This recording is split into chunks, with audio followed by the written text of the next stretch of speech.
Medical సీట్లు, medical కాలేజీలు. ఒకప్పుడు మెడికల్ కాలేజీల గురించి ఎన్నికలకు ముందు చంద్రబాబు నాయుడు గారు ఇచ్చిన హామీలు కానీ వస్తే మొత్తం సీట్లన్నీ ఫ్రీగా ఇస్తామని చెప్పడం, ఇప్పుడు మెడికల్ కాలేజీలే వద్దంటూ ఆయన ఒక రిపోర్ట్ ఇవ్వడం, దీన్నే తాజాగా జగన్మోహన్ రెడ్డి గారు ప్రశ్నించారు. అంటే కేటాయించిన సీట్లు ప్రధానంగా పులివెందుల గురించి కానీ లేదంటే రాయలసీమలో రావాల్సిన కాలేజీల గురించి కానీ ఒక్కొక్క పార్లమెంట్ నియోజకవర్గానికి ఒక్కొక్క మెడికల్ కాలేజ్ రావాలి అనేది. కానీ వీళ్ళు చెప్తున్న వెర్షన్ ఎందుకు వద్దన్నారు, ఎందుకు రద్దు చేశారు అంటే ఇంకా కాలేజీలు పూర్తి స్థాయిలో నిర్మించలేదు, ఎక్కడే ఉన్నాయి, ఇప్పుడు సీట్లు కేటాయిస్తే దానివల్ల ఉపయోగం ఏముందని. కాకపోతే ప్రైవేటీకరణను ప్రోత్సహించడం, ప్రైవేటు మీద అంత మోజు ఎందుకు అంటూ తాజాగా జగన్మోహన్ రెడ్డి గారు రేజ్ చేసిన పాయింట్ ఇప్పుడు సంచలనంగా మారింది, చర్చనీయాంశమైంది. ఇదే అంశం మీద చర్చించే ప్రయత్నం చేద్దాం. సార్, ఫస్ట్ అసలు మెడికల్ కాలేజీల విషయంలో లేదంటే మెడికల్ సీట్ల విషయంలో, ఎందుకంటే ఖచ్చితంగా అవి అయితే అవసరమే, దాన్ని అయితే ఎవరు కాదని అనరు, కానీ ప్రభుత్వ ఆలోచన, ప్రభుత్వ నిర్ణయం వేరేగా ఉందా?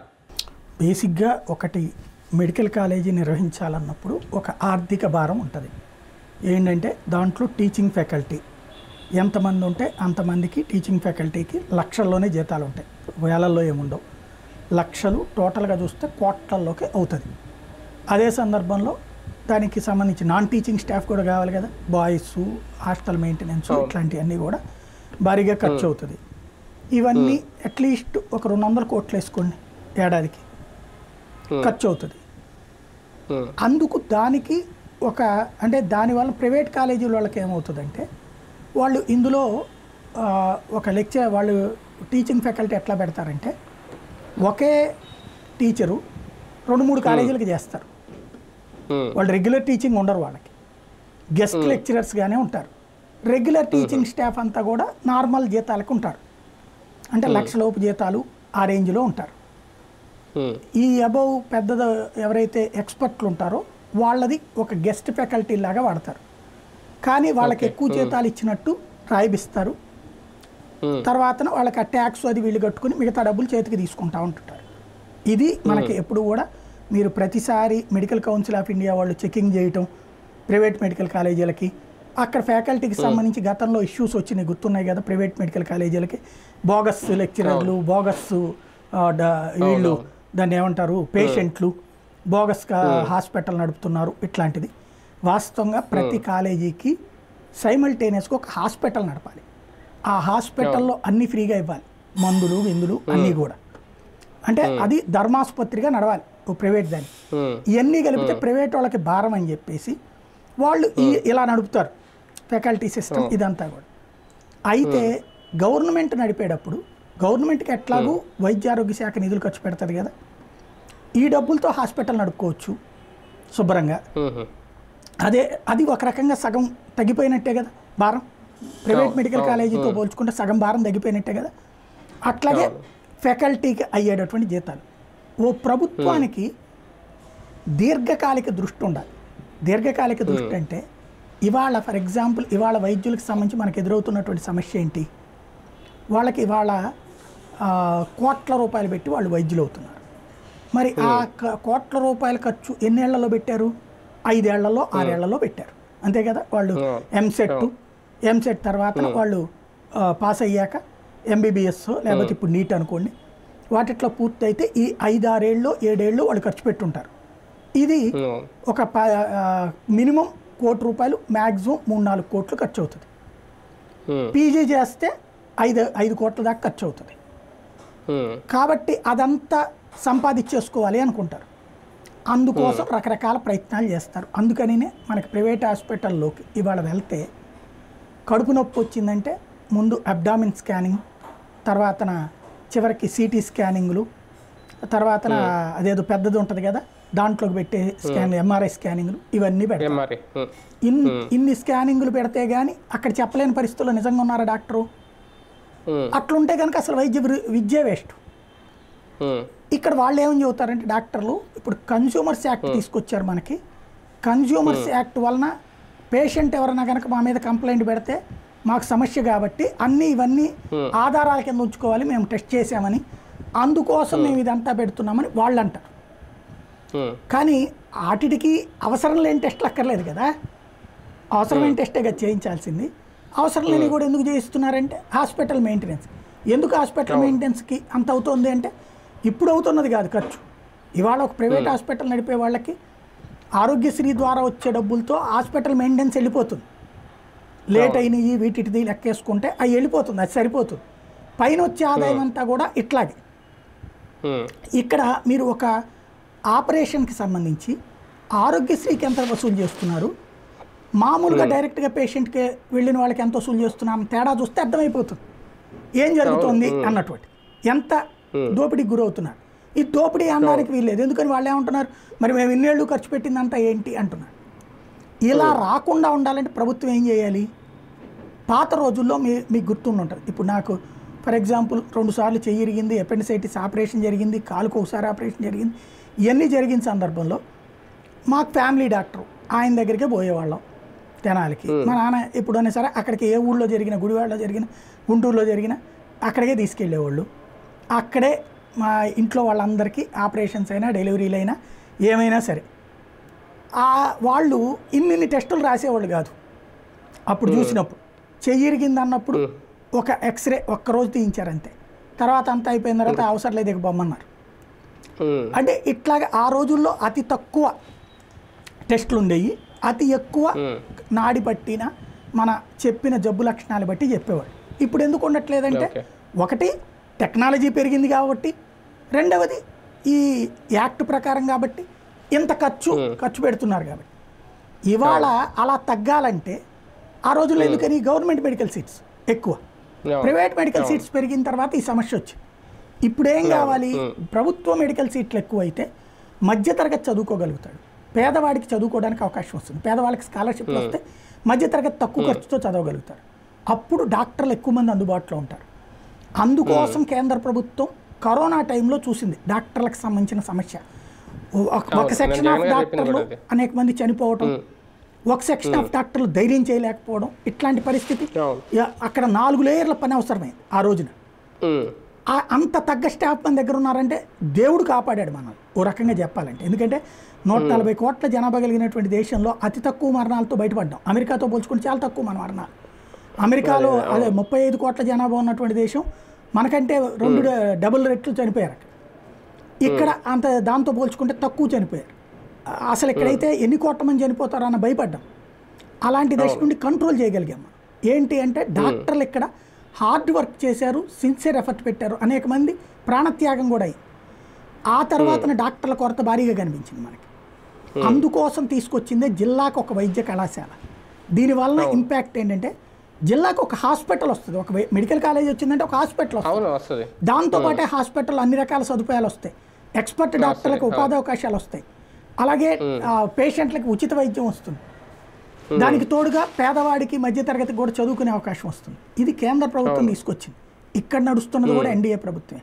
చక్కగా నడిపించవచ్చు కదా, ఎందుకు వద్దు అనుకుంటున్నాం మనం అంటే, ఇంతకు ముందు అతను సరిగ్గా బిల్డింగ్లు కట్టలేదు, తక్కువ కట్టాడు, గుడ్, తక్కువ కట్టాడు కదా. ఇంతకుముందు అమరావతి మనం కొంచెమే కట్టాం, మరి అతను కట్టలేదు అంటున్నాం కదా మనం, దాన్ని ఇప్పుడు కడతామంటున్నాం కదా. అట్లాగే హైటెక్ సిటీ మొత్తం కట్టేశారా మొదట్లో? ముందు ఆ బిల్డింగ్ ఒకటే కదా కట్టింది. తర్వాత రాజశేఖర రెడ్డి వచ్చి, తర్వాత వచ్చిన రోసయ్య, కిరణ్ కుమార్ రెడ్డి, కేసీఆర్ వీళ్ళందరూ కట్టారని చెప్తున్నాం కదా. మరి ఇది కూడా ప్రభుత్వపు యొక్క కంటిన్యూటీ కదా. రెండవది సీట్ల పరంగా ఉంది. వాళ్ళు ఇస్తానంటే మనం వద్దంటే ఏంటి, మనం ఎగబడాలి. 150 చాలదు నాకు, 250 అని అడగాలి. లాస్ట్ ఇయర్ బిగిన్ చేసిన వాటిలో 150 కాదు 250 ఇవ్వండి అని అడగాలి. దాని తగ్గట్టు మా దగ్గర ఉందని డిమాండ్ చేయాలి. ఎందుకని ఇప్పుడు ఫర్ ఎగ్జాంపుల్ కేంద్ర ప్రభుత్వం కిందసారి 12 విద్యా సంస్థలు ఇచ్చిందండి, అందులో ఎయిమ్స్ కూడా ఒకటి. మన దగ్గర పూర్తిగా కాకముందే బిగిన్ చేసేసాంగా. అట్లాగే రాష్ట్ర వ్యాప్తంగా 12 చోట్ల విద్యా సంస్థలు వేరే వేరే ప్రైవేట్ బిల్డింగ్లను తీసుకుని బిగిన్ చేసేసాం కదా. ఎక్కడైనా ముందు మనకు వచ్చింది తీసేసుకోవాలి కదా. మనం తీసేసుకోకపోగా జగన్ సగమే కట్టాడు, పావే కట్టాడు, దాంట్లో బిల్లులు సగమే కట్టాడు, ఇదే చెప్తున్నాను. అంటే ఒకటి సార్ చిన్న క్లారిటీ, ఇక్కడ వాస్తవాలు పక్కకి వెళ్ళిపోతున్నాయా లేదంటే వాస్తవాలను ఇప్పుడు మనం బయట పెట్టాలి అనేది. ఎందుకంటే మంత్రి నిన్న సత్యకుమార్ మాట్లాడిన మాటలో, లేదంటే నిన్న జగన్మోహన్ రెడ్డి గారు చెప్పింది 8,480 కోట్లు 17 కాలేజీల కోసం అప్పుడు కేంద్రం ఇస్తే, ఈయన చెప్తుంది ఏంటి 5 కాలేజీలు మేము స్టార్ట్ చేసేసాం, ఆల్రెడీ క్లాసులు కూడా ప్రారంభించాం అనేది, మిగిలిన ప్రారంభించేసాం నిర్మాణ దశలో, అదే స్టార్ట్ చేసాం అనేది. అసలు మొత్తం కేంద్రం ఇచ్చిన డబ్బులే పక్కకి వెళ్ళిపోయినాయి, వాటిని మొత్తం ఏం చేశారో చెప్పాలి అంటూ నిన్న సత్యకుమార్ మాట్లాడడం. జగన్ చెప్పిందేమో 5 క్లాసులు ప్రారంభించేసాం, 5 కాలేజీలు, దానివల్ల 750 సీట్లు కూడా వచ్చినాయి 2023-24లోని. ఇప్పుడేమో అసలు వస్తున్న కాలేజీలే వద్దు, ఆ సీట్లే వద్దు అని చెప్పి చంద్రబాబు గారు లేఖ రాయడం. అసలు ఏంటి ఇక్కడ ఏం జరిగింది? ఇప్పుడు సింపుల్ ఏంటంటే ప్రభుత్వం, కేంద్ర ప్రభుత్వం ఇచ్చింది, రాష్ట్ర ప్రభుత్వం స్థలాలు కేటాయించింది. స్థలం ప్రభుత్వాన్ని, రాష్ట్ర ప్రభుత్వాన్ని, వాల్యూ కేంద్ర ప్రభుత్వాన్ని. అంటే దానికి కూడా తీసుకుని ఉండాలి వీళ్ళు. మెయిన్ ఈ కాలేజీలకు 8,500 సరిపోతాయా అంటే చాలకపోవచ్చు, రాష్ట్ర ప్రభుత్వం యాడ్ చేసుకోవాలి. దానికే కదా వీళ్ళు పెట్టినటువంటి సిస్టమ్. ఏది 25% ఏమో సీట్లు. ఇందులో కూడా మ్యూచువల్ గ్రాంట్స్ ఉంటాయా సార్? అంటే వీళ్ళ వెర్షన్ చూస్తే, టీడీపీ వెర్షన్ చూస్తే ఆ మ్యూచువల్ గ్రాంట్స్లో వీళ్ళ కేటాయింపులు జరపలేదు అనేది కూడా ఖచ్చితంగా ఉంటాయి. దాంట్లో వీళ్ళు తినేసి ఉండొచ్చును, వేరే వాటికి మళ్ళించుకున్నట్టు వీళ్ళు వేరే హాస్పిటల్కి మళ్ళించారు. దానికి కారణం ఉంది. ఇప్పుడు మచిలీపట్నంలో కానీ ఏలూరు దగ్గర కానీ రెగ్యులర్ గవర్నమెంట్ హాస్పిటల్స్ని మెడికల్ కాలేజీకి అటాచ్ చేశారు. అప్పుడు ఆటోమేటిక్గా డబ్బులు ఇటుకు వస్తాయి కదా, ఆటోమేటిక్గా ఇటుకు వస్తాయి కదా. అది నేరం కాదు, వాళ్ళు జేబులు వేసుకుంటే తప్పు. కానీ ఒక డిపార్ట్మెంట్ నుంచి అదే మెడికల్ డిపార్ట్మెంట్కి అంటే అది తప్పు కాదని అన్నగాని సార్, దానివల్ల నిర్మాణం ఆలస్యం అవ్వట్లేదా? ఇప్పుడు ఈ మెడికల్ కాలేజీకి ఇచ్చిన డబ్బులు అక్కడ ఉన్న హాస్పిటల్కి ఖర్చు పెట్టారు, తప్పు ఎట్లా అవుతుంది అప్పుడు? ఫర్ ఎగ్జాంపుల్ మచిలీపట్నంలో మెడికల్ కాలేజీ కట్టాల్సిన అవసరం లేకుండా ఆల్రెడీ ఉన్న మెడికల్ కాలేజీకి దానికి అనుసంధానం చేశారు. ఆ మెడికల్ కళాశాలకు ఇచ్చిన డబ్బులు అక్కడ హాస్పిటల్కి ఇస్తే తప్పు ఎట్లా అవుతుంది? ఆ ఎక్విప్మెంట్ కొనాలి కదా, టీచింగ్ ఎక్విప్మెంట్ కొనాలి అక్కడ మెడికల్ కాలేజీలోకి. ఇప్పటిదాకా హాస్పిటల్గా నడుస్తుంది కదా, హాస్పిటల్కి సంబంధించిన దానికి తోడు ఇప్పుడు బోధనా సామాగ్రి కొనాలి. దాంట్లో తేడా ఉంటే లోపలేసి తప్పే ఉంది. మనం ఎంతమంది మీద యాక్షన్ తీసుకోవట్లేదు. దానికోసం నాకు సీట్లు వద్దని చెప్పక్కర్లేదు కదా. బేసిక్గా మెడికల్ సీట్లు రావడమే ఘనం, వచ్చిన దాన్ని వద్దనుకోవడం ఎలా ఘనం అవుతుంది, ఎలా కరెక్ట్ అవుతుంది? అవి కదా ఆలోచించాల్సింది. అవును అవును. సీట్లు తగ్గించే ఆలోచన కేంద్రానిదా లేదంటే రాష్ట్ర ప్రభుత్వమే తిరస్కరిస్తుందా? 750 సీట్లు వస్తే వాటిని 50కే కుదించారు అంటూ నిన్న ఆయన మాట్లాడడం. పులివెందుల్లో కూడా 50 సీట్లకే తగ్గించేశారంట కదా. ఆ ఇందులో 2 రకాలు ఉంటాయి. ఒకటి ఏంటంటే మనం కట్టిన బిల్డింగ్ మన దగ్గర ఉన్న ఫెసిలిటీస్ని చూసి నీకు 150కి సరిపడినటువంటి ఫెసిలిటీ లేదయా, 50 చాలని కేంద్రం ఇవ్వటం. అదే జరిగిందని ఇప్పుడు ప్రభుత్వం చెప్తోంది. అదే సందర్భంలో అట్లాగా సరిపోతుందని చెప్పి ఇచ్చినా కూడా వెనక్కి పంపించేశారు పులివెందులదని వీళ్ళు చెప్తోంది. ఇక్కడ పులివెందుల దానికి ఆయనే చెప్పాడు కదా సత్యకుమార్ యాదవ్ గారే, పులివెందులకి సంబంధించి మేము అసలు కన్సెంట్ ఇవ్వకుండానే వాళ్ళు ఎట్టిచ్చారని. అంటే అక్కడ ఏంటి, కన్సెంట్ ఇవ్వకుండా కూడా ఇచ్చేశారు వాళ్ళు. అంటే మన ఎన్డీఏ గవర్నమెంటే కదా, ఇది ఎందుకు వదులుకుంటున్నారు? కాన్సెప్ట్ అక్కడ వస్తుంది, అసలు సమస్య ప్రాబ్లం అక్కడ వస్తుంది అనమాట. కానీ జగన్ గారి మాటల్లో ఫైనల్గా ఆయన అంటున్నది, ఆయన రేట్ చేస్తున్న పాయింట్, ప్రైవేట్ పరం చేసి స్కామ్ చేయాలనుకుంటుంది రాష్ట్ర ప్రభుత్వం అనేది. ఒక రకంగా కేంద్ర మంత్రి, ఆయన ఆరోగ్య శాఖ మంత్రి, ఎన్డీఏకి సంబంధించి బీజేపీకి సంబంధించిన వ్యక్తి ఉన్నారు. నిజంగా అలాంటి స్కాములు సాధ్యం అవుతుందా? ఇందులో కుంభకోణం ఏమీ ఉండదు, కాకపోతే ప్రజలకు వచ్చే ఒక వసతి పక్కకి పోతుంది. కుంభకోణం అంటే అందులో డబ్బులు తినడానికి ఏముండదు. కాకపోతే పీపీపీకి ఇస్తే, ప్రైవేట్ వాళ్ళకి ఇస్తే, ఇక్కడ బిల్డింగ్ ప్రభుత్వాన్ని, స్థలం ప్రభుత్వాన్ని, ప్రైవేట్ వాళ్ళకి ఇచ్చేటువంటి ఏంటి? సింపుల్గా చెప్పాలంటే ఓ పెట్రోల్ బంకు మనం కావాలనుకుంటే ఇన్ని కోట్ల రూపాయల డబ్బులు డిపాజిట్ చేయాలి, ఇంత ల్యాండ్ ఉండాలి, ఈ క్యాస్ట్ అయి ఉండాలి, లేదంటే ఈ లాటరీలో ఉండాలి, ఇంత ఉంటుంది. అలా కాకుండా ఆల్రెడీ కట్టేసిన పెట్రోల్ బంక్ చేతికి ఇచ్చేసారనుకోండి, అదేమంటారు? కుంభకోణం అంటాం. ఎట్లా ఇచ్చారు? ఇక్కడ అంతే కదా. ఇప్పుడు అండర్ కన్స్ట్రక్షన్ ఉన్న కాలేజీని ప్రైవేట్ వాళ్ళకి ఇచ్చేసారనుకోండి, అదేమవుతుంది? ప్రైవేట్ వాళ్ళకి ఈ ఖర్చు అంతా మిగిలిపోయినట్టే కదా. రెండవది, కేంద్రం ఇచ్చింది ఎవరికి? ప్రభుత్వానికి. ప్రభుత్వానికి ఇచ్చిన దాన్ని వాళ్ళు ఎట్లా తీసేసుకుంటారు? ఇందులో చిన్న లాజిక్ ఉంటుంది. ప్రభుత్వం పరంగా 2 రకాలు. ఇప్పుడు ఫర్ ఎగ్జాంపుల్ రైల్వేలు ఉన్నాయి, లేదా బస్ స్టాండ్లు ఉన్నాయి. వీటిలో పారిశుద్ధ్యం కాంట్రాక్టు, నిర్వహణ కాంట్రాక్టు ప్రైవేట్ వాళ్ళకి ఇస్తున్నారు. అందులో తప్పేం లేదు, ఎందుకని మెయింటెనెన్స్ కరెక్ట్గా మన సిబ్బంది అయితే చేయట్లేదు కాబట్టి. అట్లా ఇస్తే పీపీపీ తప్పలేదు. అప్పుడు పీపీపీ అనరు దాన్ని, అవుట్ సోర్సింగ్ వర్క్. ఇప్పుడు ఫర్ ఎగ్జాంపుల్ సచివాలయంలో ఎంతమంది అవుట్ సోర్సింగ్ ఉద్యోగులు లేరు? మిగతా డిపార్ట్మెంట్లో ఎంతమంది అవుట్ సోర్సింగ్ ఉద్యోగులు లేరు? అట్లా అవుట్ సోర్సింగ్ ఉద్యోగులు అంటారు. అది out sourcing, work out sourcing. PPP అంటే ఏంటి? ప్రభుత్వపు దాన్ని ప్రైవేట్ వాడు మేనేజ్ చేయటం. అదే కదా, అది తప్పు కదా. అప్పుడు దానికి దాంట్లో చెప్పలేము. అంటే రేపు వీళ్ళ నిబంధన ఎట్టుంటుంది అంటే సీట్లన్నీ ప్రభుత్వం చేతిలోనే ఉండి, ఎలకేషన్ అంతా రెగ్యులర్ ప్రాసెస్లో ఉండి, కాలేజీ నిర్వహణ వరకు ప్రైవేట్ వాళ్ళకి ఇచ్చారనుకోండి తప్పేమీ లేదు. ఫర్ ఎగ్జాంపుల్ ఇప్పుడు సిద్ధార్థ మెడికల్ కాలేజ్ ఉంది, అది ప్రైవేట్దే ఒకప్పుడు, కానీ ప్రభుత్వం ఎన్టీఆర్ హెల్త్ యూనివర్సిటీ కింద హ్యాండ్ ఓవర్ చేసుకుంది. నిర్వహించేదంతా ప్రైవేట్ మేనేజ్మెంటే. సీట్ల కేటాయింపు ప్రభుత్వం పరంగా జరుగుతుంది కాబట్టి అందులో కుంభకోణం ఏమి ఉండదు. కాబట్టి మెయింటెనెన్స్ ప్రైవేట్ వాళ్ళకి అవుతుంది. కానీ అది వాళ్ళ ఆస్తిని ప్రభుత్వం తీసుకుంది.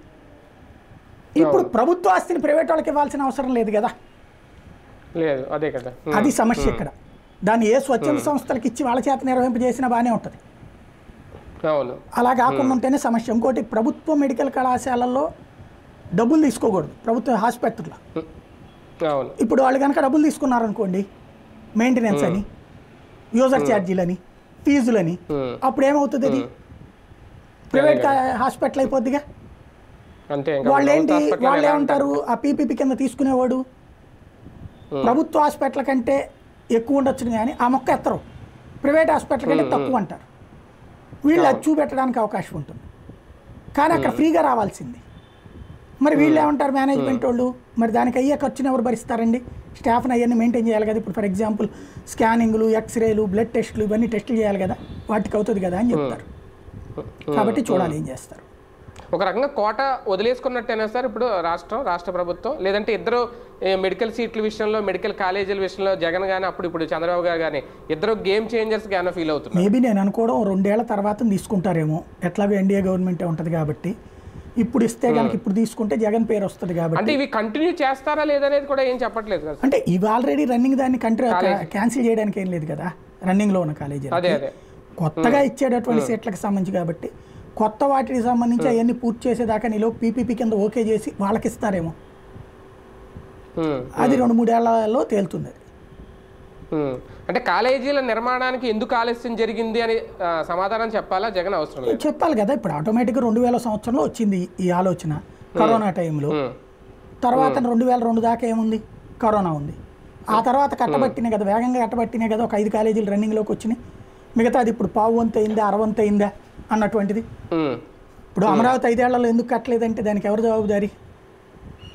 అంటే ఒక మెడికల్ కాలేజీ అంటే వీళ్ళ వెర్షన్ 18 నెలల్లో పూర్తి చేయాల్సింది, ఇన్నేళ్ళు అవకాశం ఉన్నా ఎందుకు చేయలేదు అనేది కదా. ఎయిమ్స్ ఎప్పుడు ప్రారంభించారు? ఎయిమ్స్ ఎప్పుడు ప్రారంభించారు? జగన్ వచ్చాకే కదా ప్రారంభించింది. అది ఎప్పుడు బిగిన్ చేశారు? వీళ్ళు 18 నెలలు అంటున్నారు, అంతకుముందు ఎప్పుడు బిగిన్ అయ్యాయి? ఎప్పుడు ఓకే అయింది మనకి అది పర్మిషన్? లెక్కలు చేస్తే బోల్డ్ ఉంటాయి అంతే. అదే రైట్. చూద్దాం. మొత్తానికి మెడికల్ కాలేజీ విషయంలో 2 పార్టీలు, అంటే అప్పుడు జగన్మోహన్ రెడ్డి గారు చేసిన తప్ప, లేదంటే ఇప్పుడు కంటిన్యూ చేసే విషయంలో ఉన్న సీట్లని వెనక్కి ఇచ్చేయడం ఎంతవరకు కరెక్ట్, ఎవరు గేమ్ చేంజర్స్, ఎవరు ఈ మెడికల్ సీట్ల మీద మాయాజాలం నడుపుతున్నారు, ఇక వేచి చూడాలి.